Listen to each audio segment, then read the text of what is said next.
Well, good morning, everybody, and welcome to day 2 of this heat wave. That it seems that even the thermostat is joining in to enjoy the blustery heat. I am your music director, John Moody. Today I am joined by Carolyn Keeble on whatever things she brought in from her car today. We're very happy to welcome back Emma Peterman on piano today, as Elizabeth is on vacation. We're glad to have Marianne Mitchell as the singer for the congregational selections, and Mr. Paul Marquis will be regaling us with the special music. So if you are able, please stand as we start our congregational selection.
Well, good morning. It's only a little warm, but manageable. I'm grateful that we have this space to come together and to be together and to grow together. My name is Lynn Sager. I'm your platform assistant this morning and also a member of your board of trustees.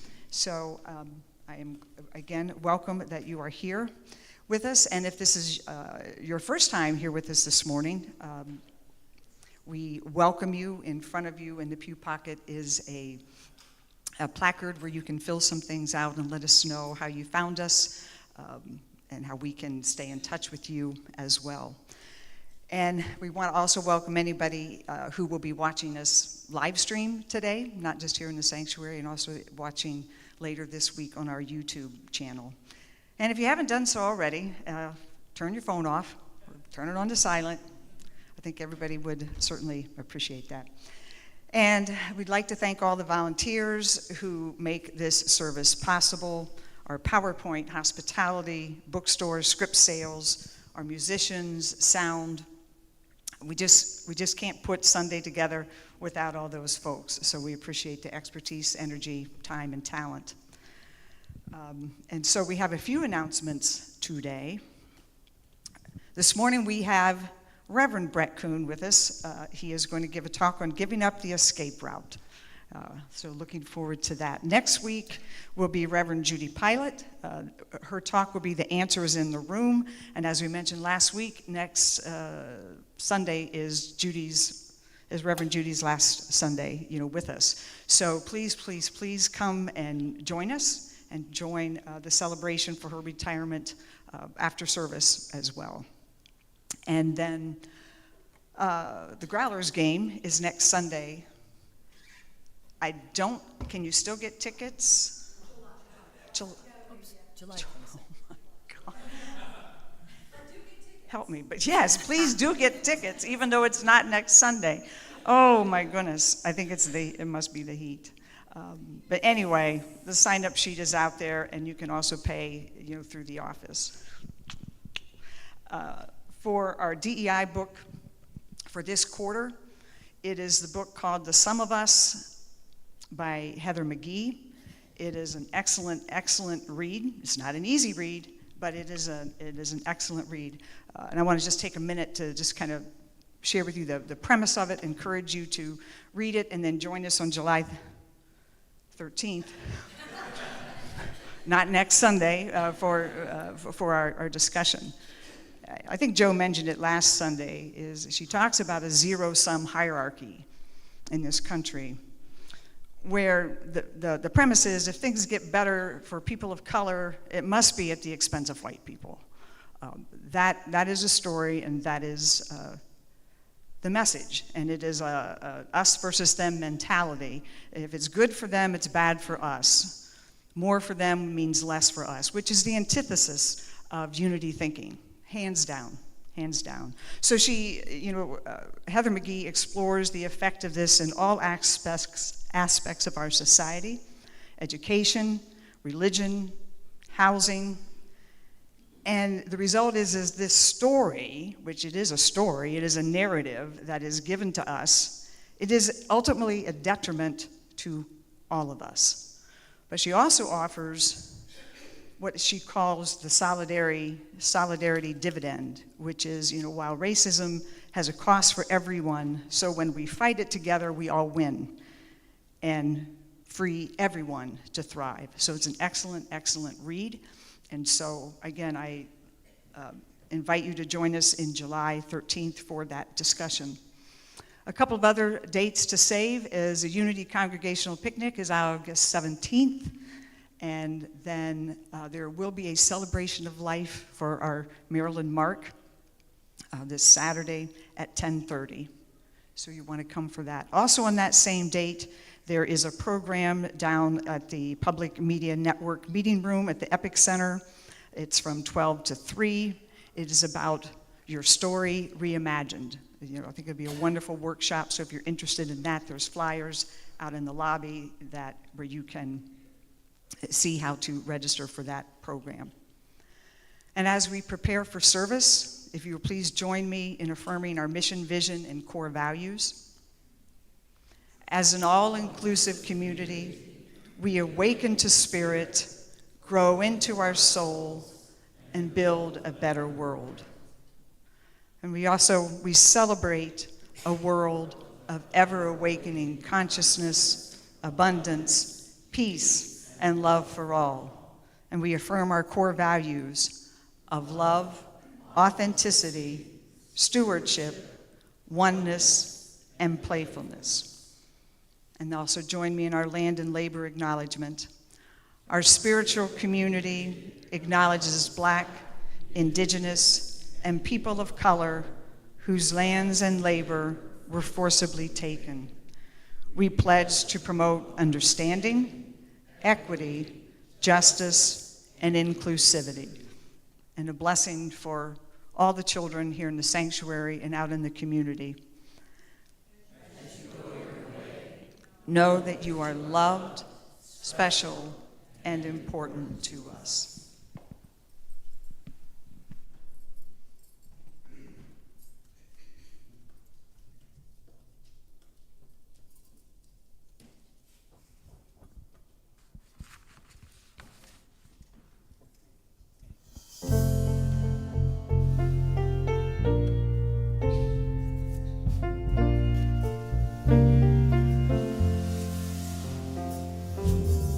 I dreamed of rain and the rains came, soft and easy, sweet and clear.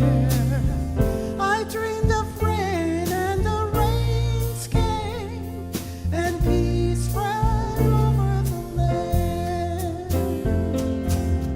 I dreamed of summer and the winds changed, and the green was easy and the rivers went clear. I dreamed of summer and the winds changed, and peace spread over the land. And the flowers bloom in the desert, and the air is fresh and clear. I dreamed of rain and the rains came, and peace spread over the land.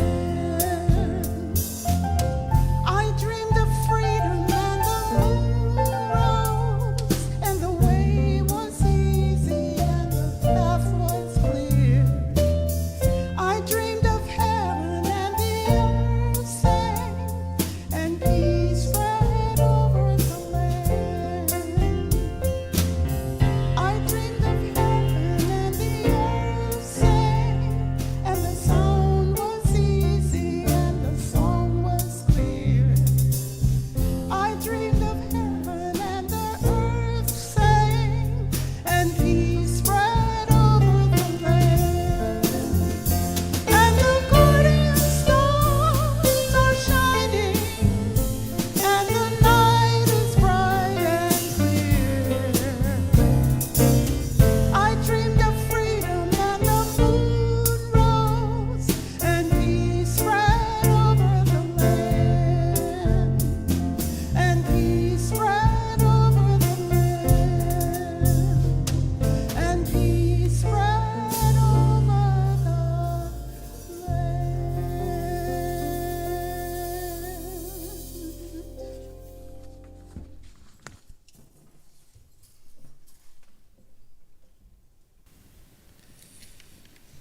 The word of today is guidance. With an open heart and mind, I heed divine guidance. If I'm feeling lost or do not know which way to turn, I take comfort in knowing I can pray and bring my awareness to my connection with God. Did my mic? Oh, is my mic up enough there, Brian? Okay. Okay. All right. Wherever I am on my spiritual journey, I receive divine guidance continually, and it is up to me to heed it. Divine guidance does me little good if I doubt it or too hesitant to act upon it. Feel too hesitant. I'm sorry. I need my glasses apparently here. I commit to remaining open and receptive as I receive my guidance. Even if the call of my heart surprises me, even if I doubt I can do what I'm being called to do, I trust the still small voice within. I affirm I am divinely guided and faith-filled. And in Isaiah chapter 58, verse 11, the Lord will guide you continually and satisfy your needs in parched places, and make your bones strong, and you shall be like a watered garden, like a spring of water whose waters never fail. Can I get you to join me for the meditation? Thank you. So I just invite you to close your eyes and just allowing your body, your mind, your spirit, just to fully surrender into this moment. Just letting all of your troubles go. Just giving all of your burdens, and I do mean all of them, just giving all of your burdens over to God. I assure you, God is more than happy to receive them.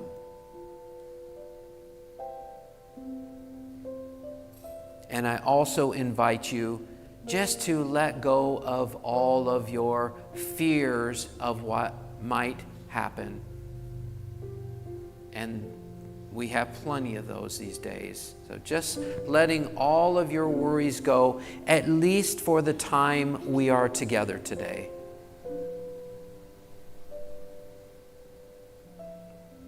And then I'd like you to bring your attention to your breath. Just noticing that the body is breathing without you needing to get involved. In fact, the only requirement, there's no effort here for this meditation. The only requirement is to simply be aware of your breath. Just noticing it. Maybe your breath is shallow, maybe it's deep, maybe it's quick, or maybe it's slow. Whatever way the body is breathing, I invite you just to simply be aware of it. And the breath may change simply because you're being aware of it.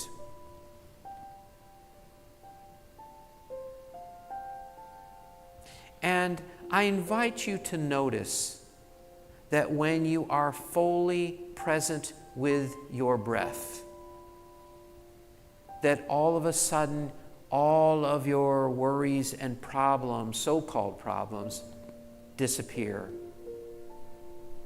Because you're only being aware of the breath, which is in this beautiful, perfect moment right now. And now this beautiful, perfect moment.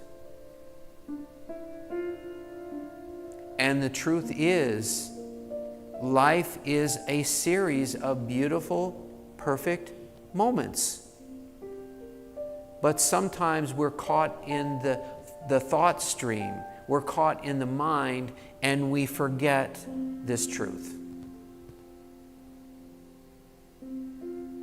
You literally can come back to this peace at any time during the day. And I encourage you, I invite you to do that throughout the day, just as a way of staying in the present moment.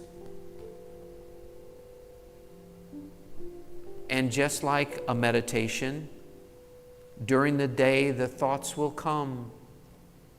It's okay. Experiences will come. It's okay. Can you still come back to the breath? Can you still come back to the present moment? No matter what is going on in the world and in your life.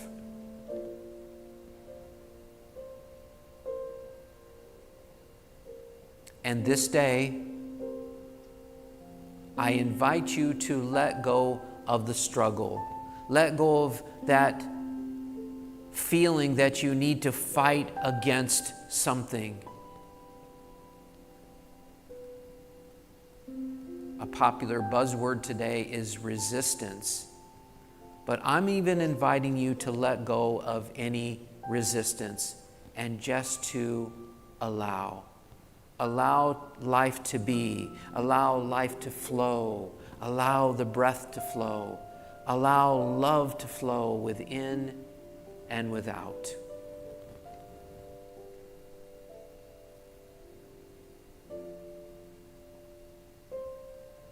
And just taking another deep breath in and opening your eyes when you're ready. Namaste, my friends.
Panis angelicus,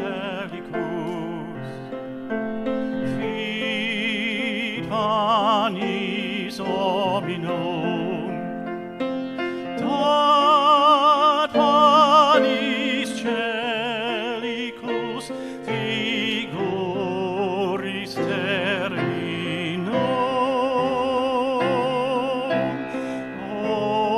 ores mirabilis,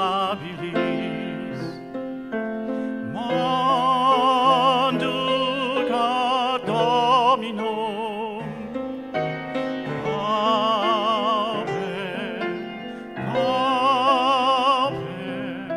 servus et humilis,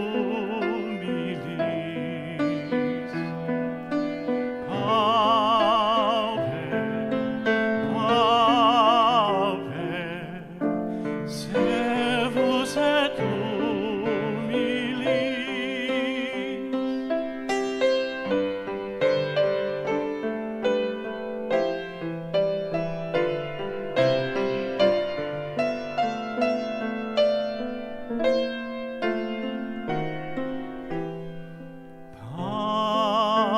Panis angelicus, fit panis hominum, dat panis celicus vigoris terminum,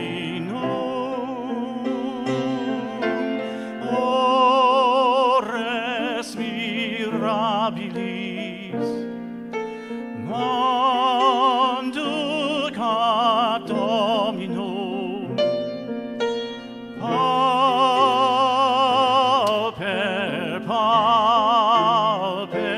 servus et humilis, pauper,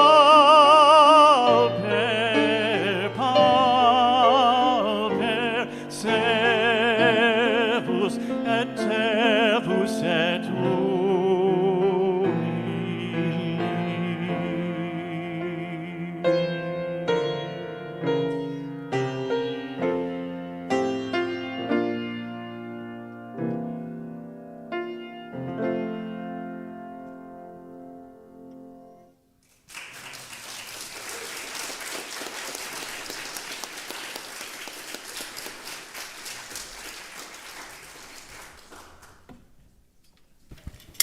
So beautiful. Thank you so much, everybody. Thank you for all the music.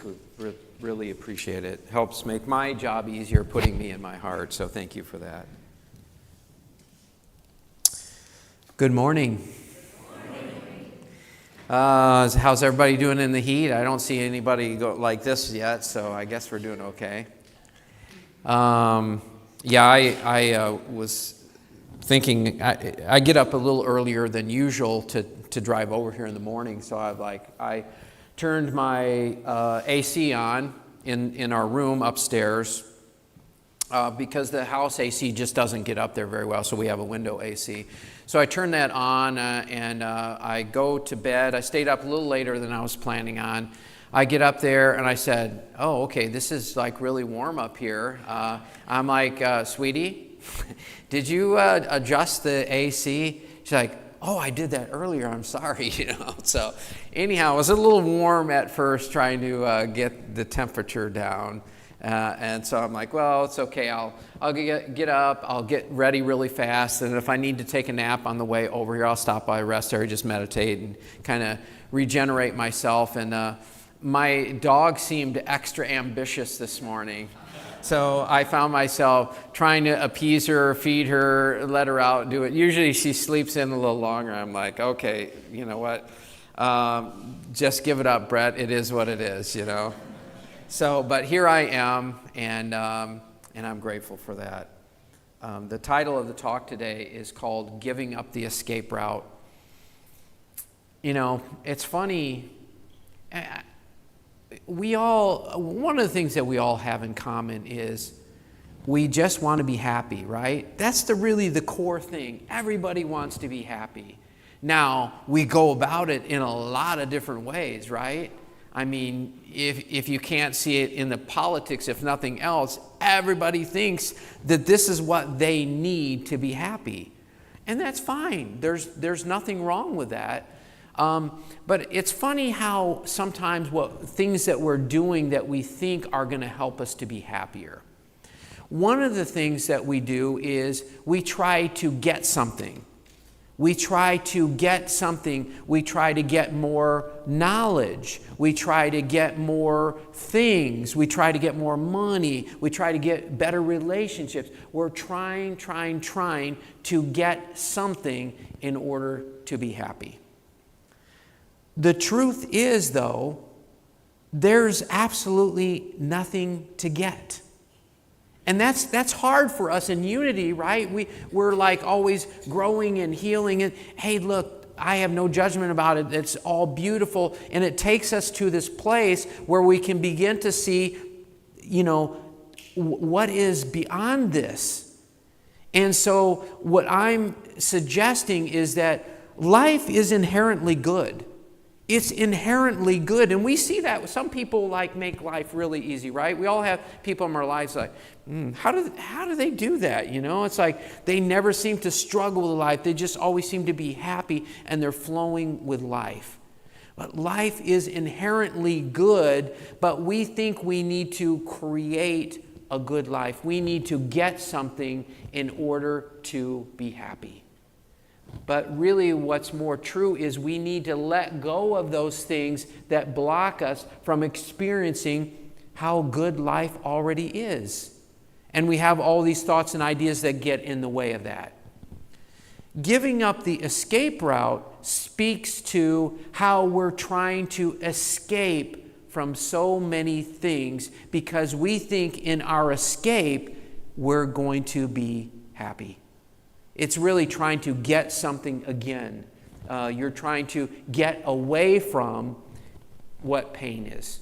That's really what it's about. It's trying to get away from the pain. And you can see it. We all do it, like with our friends or like going through a hard time. And we're like, it's going to be okay. It's going to be okay. Is it? I mean, just being honest, will it be okay? What is okay? We don't know how it's going to go, right? Why do we say that?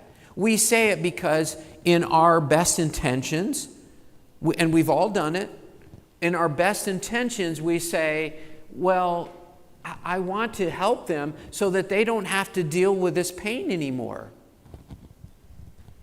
my message to you today is pain will come. Pain will come.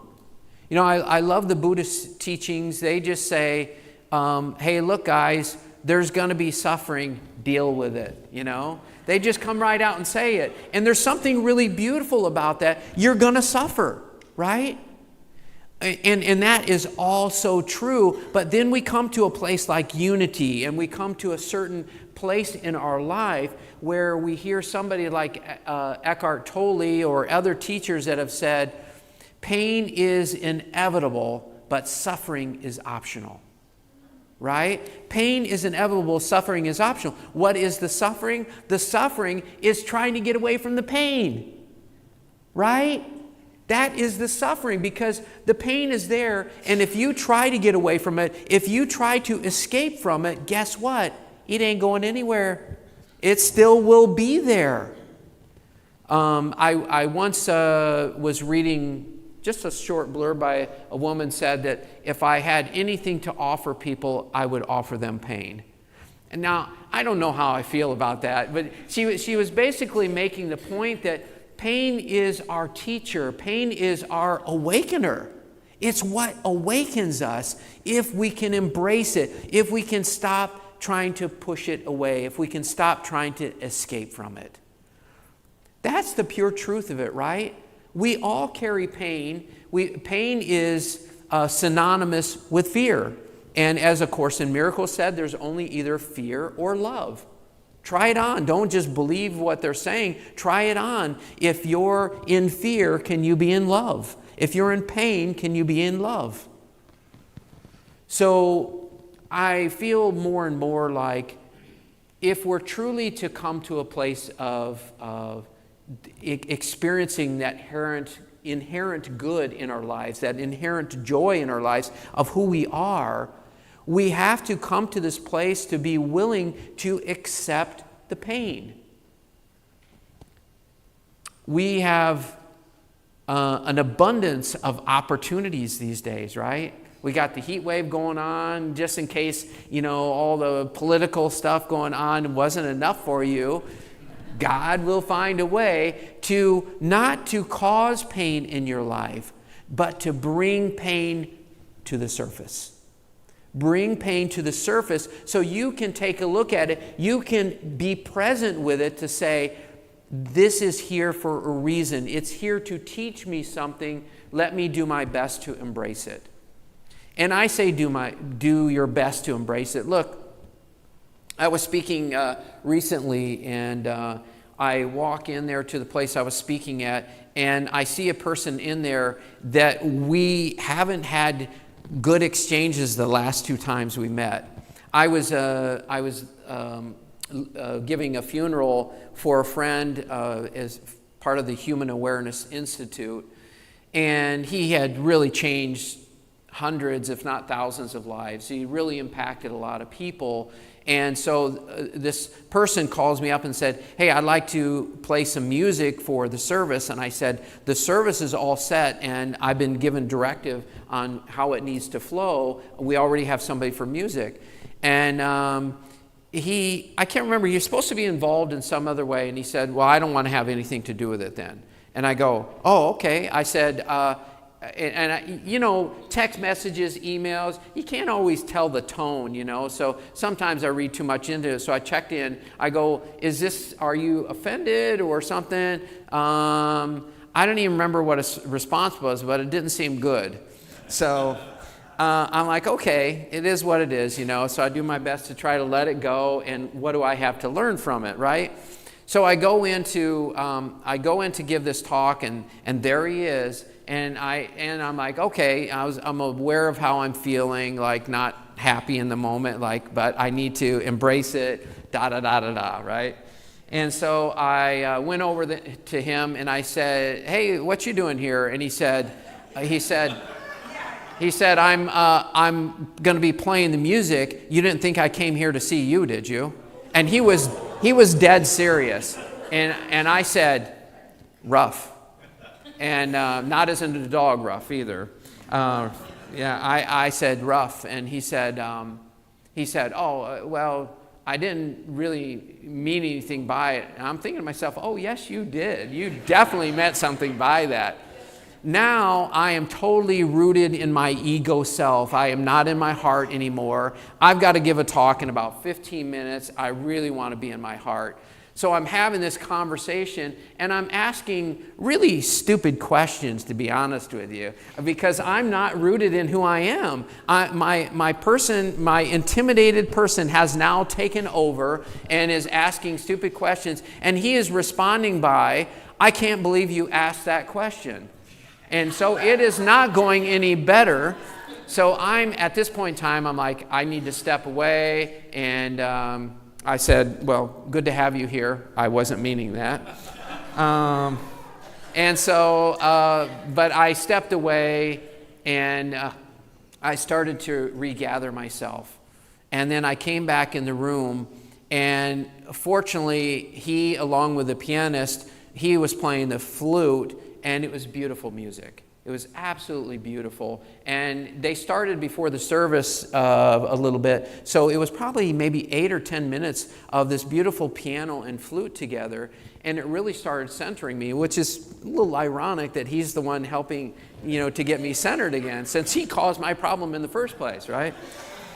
And so, in any case, it was enough for me to get back in my heart and give a good service. And so afterwards, I thought, it looks like he's just kind of like bolting out of here. So I'm like, okay, I'll let it be, because I was going to have a conversation with him. So I'm like, okay. So I said my goodbyes to people. I start heading out. He's loading up his car, which is like 2 cars in front of me. And so I went up to him and I said, hey, look, I just want to check in with you. Do you have something going on with me? And he was kind of reflective and paused. And he said, no, it's nothing personal. And I thought, that is not true. It is definitely personal. And I felt like he was just trying to tiptoe around what really needed to be said. And I explained to him again about the whole funeral thing. And I said, I'm sorry if I offended you in some way. And I was being as good as I could be in that moment, because I was definitely rooted in all of my stuff going on, And so he did thank me for being willing to have the conversation, that I cared enough about him, to have that conversation. And if I'm being honest, it was probably more for myself than it was for him, But fortunately, I had an hour and a half ride home to process this, and I needed every bit of it. And I was giving the talk, ending the struggle, and I'm like, I am totally in the struggle right now, But these things happen to us, right?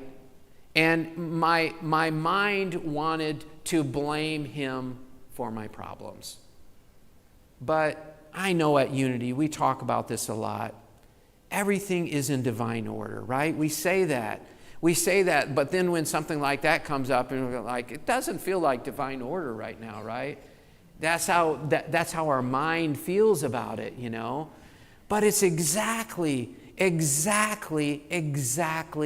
what's needed. And so I find that if I'm not going to choose the escape route, the other route is, how can I be as present with this pain as possible? And part of that is acknowledging my thoughts and my feelings that are going on, not being caught in them or pulled into them, being a witness. Stay as that witness, just like the meditation. You're watching, when the thoughts come in, you come back to the breath. When the thoughts come in, you come back to the breath. So I'm watching, I'm witnessing, and I do my best to be brutally honest with my thoughts and my feelings. And right now, my thoughts and my feelings was, that son of a... I'll let you fill in the gap. I was so angry at his pompous arrogance, of how he is. And you know what? Dang it, he's a reflection of me. That hurts, right? That hurts. It's like, oh, come on, give me someone else to reflect with, But it was true. We both, when we get around each other, it's like there's this trying to prove ourselves. It's like and I feel that happens because neither one of us is loving and accepting the other person. So we pick up on that and we try to prove ourselves even more. And by the way, it's okay. It's okay. There's just people that we have our struggles with. They are our teachers. It doesn't mean we have to go out and hang out with them or go out for lunch with them. But when they present themselves in our life, if we can do our best to not try to escape or run away. And that means being fully aware, fully present with your thoughts and your feelings, no matter how bad those thoughts and feelings are. It's so key. We have to be honest with ourselves. Look, God knows exactly what's going on anyhow. I don't even want to speak, I'm speaking of God as separate. You, as the essence of who you are, knows exactly what's going on. Always. So just be honest with yourself. The thoughts and the feelings are never, ever the problem. You guys have all heard me say that. It's our reaction to them. It's when we believe them to be true. And to be honest with you, there's literally not one single problem we have. But we do have something that we have identified with that makes us believe that we are a problem. It makes us believe that we are so identified with that thought. We're so identified with that feeling that we all of a sudden are pulled into the mess, pulled into the drama. And we all do that. We all do that. So, be gentle with yourselves, but also, again, be honest with yourself. Be honest with your friends. And now, I'll say that. Now, let me rephrase that because, sometimes my wife tells me, you know what? You don't have to say everything that's on your mind, You don't have to do that, She's like, that doesn't mean you're not being honest. It just means you're being conscious of what you're sharing and not sharing. Thank you, sweetie. Thank you. But it is true. But what I offer to you is practice on your friends. When your friends are in pain, don't try to take them out of the pain. Don't try to take them out of it, but be with them. Be with them in the pain. Let them feel your heart. Let them feel your love, your acceptance, and just say, I'm with you. I feel you. I feel your heart. I feel your pain. I'm with you. That practice of teaching that you're teaching it to them, first of all, but you're also teaching it to yourself by practicing just being a witness to all of it, but not running away from any of it. The more I connect with that essence of who I am, I'm not saying this, I'm not saying I don't have any agenda in saying this other than just to say, it's okay. Life is okay. You can just I don't need to have life be any different than it is many of the times. But there's plenty of days, if I'm being honest with you, there's plenty of days that I'm seeing what the administration is doing and I am outraged. How can you do this? But that is my mind, and I say to myself, do you want to get caught in the pain and the suffering, really the suffering? Do you want to get caught in the suffering, or do you want to be a witness to that? Which just means that you just deal with the pain and not with the suffering. I can honestly tell you that what's going on with the administration right now is probably my biggest awakening right now. Because there's grist for the mill, as Ram Dass, if those of you know that. Grist for the mill, meaning that use it as a tool for awakening. That's what it is. That's why it's coming. It's not coming to pick on you or make you feel bad or try to diminish you.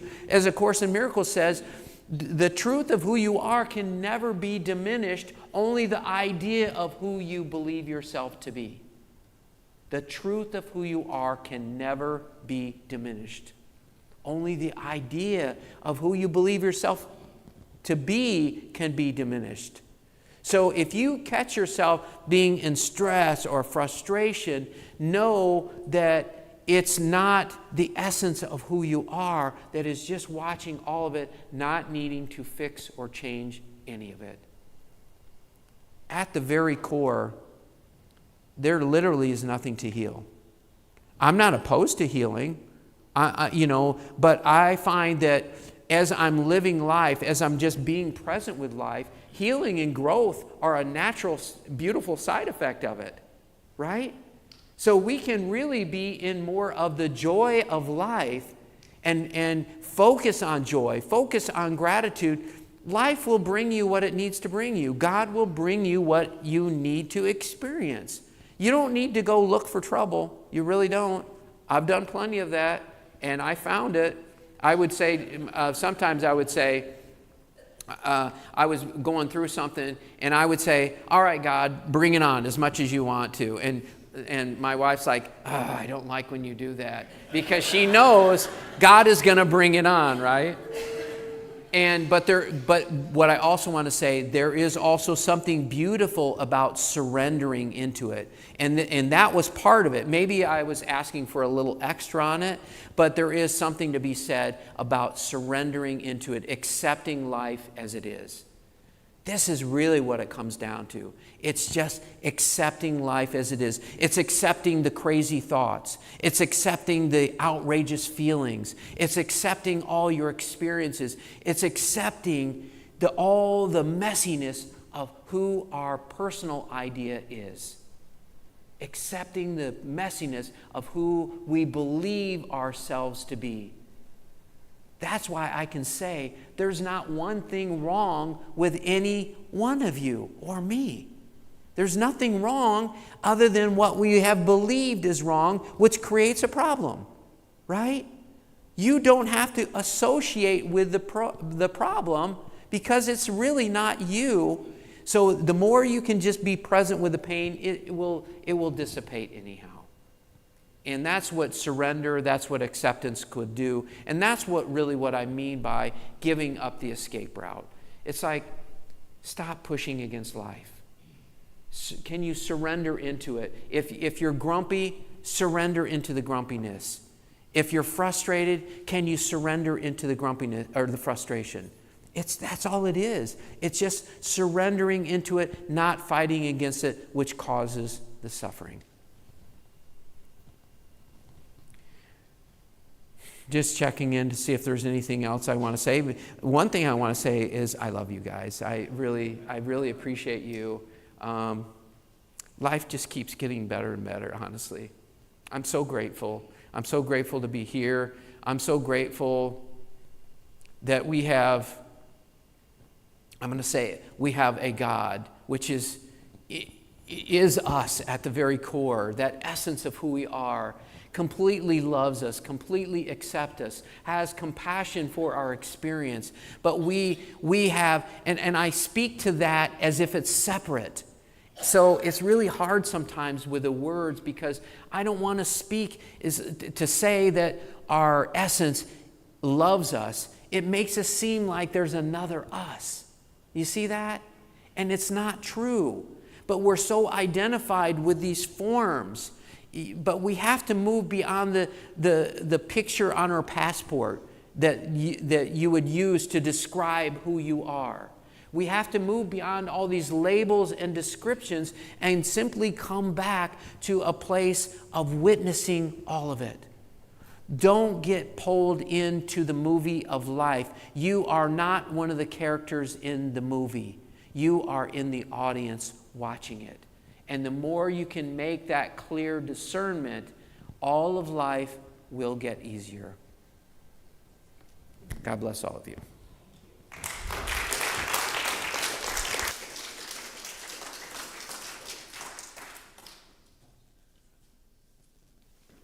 Thanks. Thanks a lot. If you would please join me for our board affirmation for the month of June.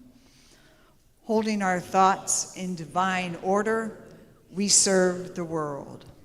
And as the ushers come forward, divine love through me blesses and multiplies all that I am, all that I have, all that I give, and all that I receive.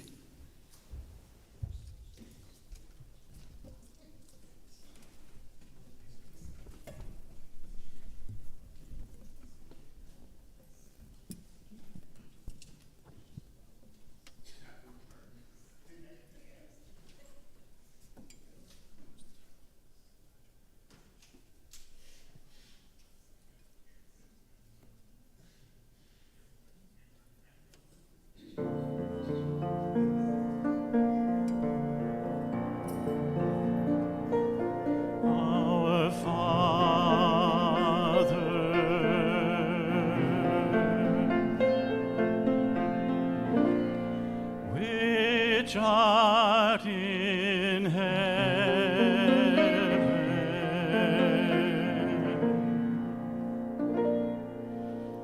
hallowed be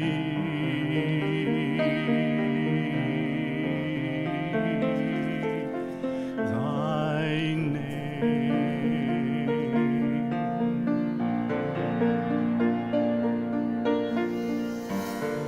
Thy kingdom come, thy will be done on earth as it is in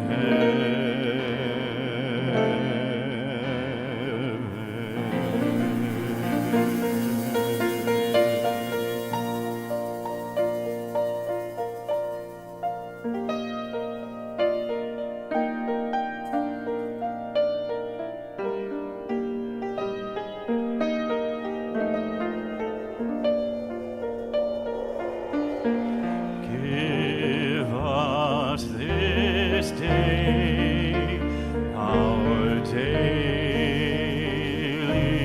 bread, and forgive us our debts as we forgive our debtors.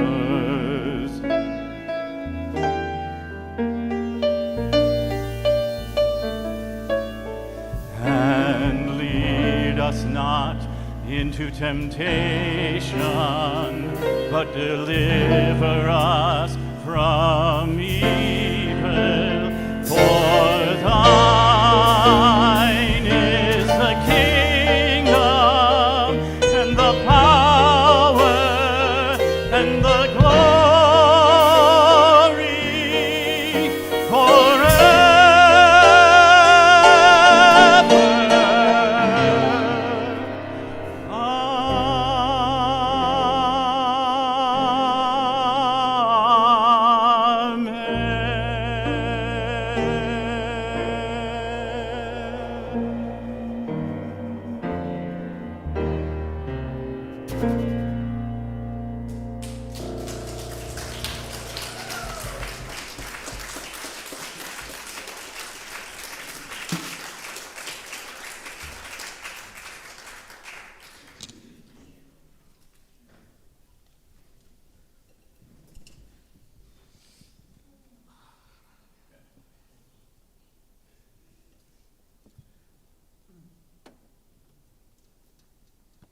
Let us pray.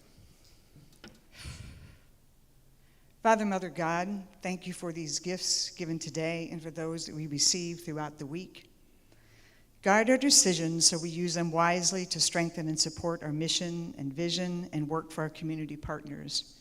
We pray for those everywhere who are facing challenges of any sort, especially those who experience injuries, loss of loved ones, and loss of property. We affirm that everyone's needs are met and fulfilled with loving kindness, compassion, and the resources needed to restore wholeness and peace of mind. Strengthen us to stand for what is right and good in the face of intolerance and inequity. Remind us to respond to fear-based thinking with love, compassion, and justice. Protect us and guide us as we affirm that divine order is always present because we are enough and there is enough. And so it is. And as we bring our service to a close, please join me in our search team's affirmation. Sorry. We claim divine wisdom to guide us through the process of our minister search. We are grateful that the right minister is employed at the right time and in divine order. And I would invite you to please stand as you're able and join me for the prayer for protection. The light of God surrounds us, the love of God enfolds us, the power of God protects us, the presence of God watches over us. Wherever we are, God is, and all is well. And if you're comfortable doing so, hold your hands with your neighbors. We sing the peace song, or just place your hand on your heart to connect within.